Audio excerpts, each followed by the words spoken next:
Hey guys! Welcome back again sa aking YouTube channel. So, nandito ako ngayon sa park. Nakahiga ako dito sa mga upuan dito na semento.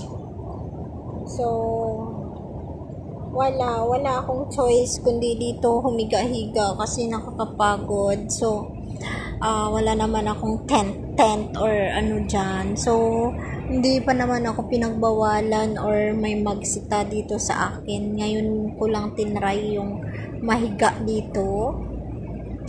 Kasi may nakita ako kaninang kabayan din na dyan sa kabila. Nakasandal siya dito kasi pwedeng sandalan siya kasi pag ganun yung shape ng ano. Pero alam mo yung matalas yung mga bato.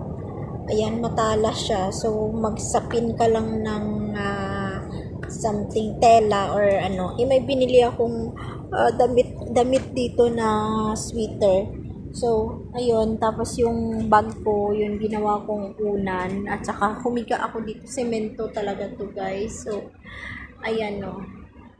Para lang makapagpahinga at maunat yung paa kasi nakakapagod din, 'di ba? Hindi nga ako masyadong naglakad ngayon, pero syempre pag day off natin, pagod pa rin tayo kasi kaya yung iba nagdadala talaga sila ng mga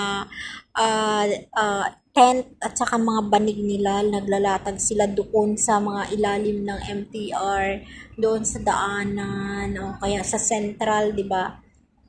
Madami kang makikita yan doon sa central, sa mga tulay, sa mga hagdan, kung saan-saan na lang sila guys, para lang makapagpahinga sila at makahiga sila, para makaidlip or kasi syempre, hindi naman tayo lahat dito nakakatulog ng 8 hours or mahigit 8 hours yung tulog or maswerte ka na 5 to 6 hours tulog mo, 7 hours. So, ayan, marami tayong mga kababayan na ganun dito guys sa Hong Kong. So, kaya yan, pag day off, yun lang talaga yung time nila para bumawi sa tulog nila. So, kaya ako, hindi na ako masyadong naggala-gala doon. Kasi, banda doon, kasi puros lakad lang talaga. Ang ano dito, ang way, ang laging hindi ka makakaupo. So, kaya ngayong araw na day off ko, ginawa ko talaga is konting lakad lang. Pumunta lang ako dun sa kabila kanina. Tapos sa palengke lang sa Saiwan Ho. Dun lang ako. Tapos balik na naman sa City Plaza. Tapos sa Cornhill Plaza, sa Fresh. Yun lang. Tapos pabalik-balik lang ako. Tapos stay dito sa park.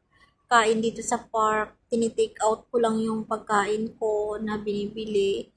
Para dito lang ako kumain sa park. At yun lang, video call sa pamilya, sa anak, kaya yun. So, tinry ko ngayon dito, kasi sabi ko baka gusto ko na talagang mahiga, alam mo yun, yung parang, ang sarap na talagang iunat yung likod at mahiga. So, tinry ko kung pwede, sabi ko baka sitahin ako, may guard naman doon, no? May nakita akong guard na pagala-gala. So, tinry ko lang naman kung pwedeng humiga dito. So, ayan.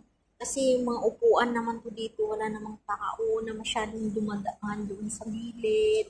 Tapos doon sa gilid. So, ditong side na to, wala siya masyadong dumadaan. So, tinry ko lang guys. So, ayan. Hindi pa naman ako sinisita.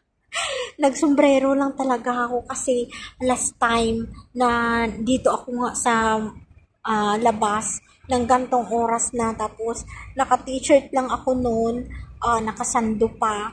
Tapos, wala pa akong sombrero. Tapos, nung umuwi ako sa bahay, parang medyo sinipon ako. Siyempre, malamig na kasi dito, guys. Lalo na paggabi. So, parang, siyempre, ambon. Tapos, yung sa labas tayo, diba? So, ayan. Nagdala na talaga ako ng sombrero para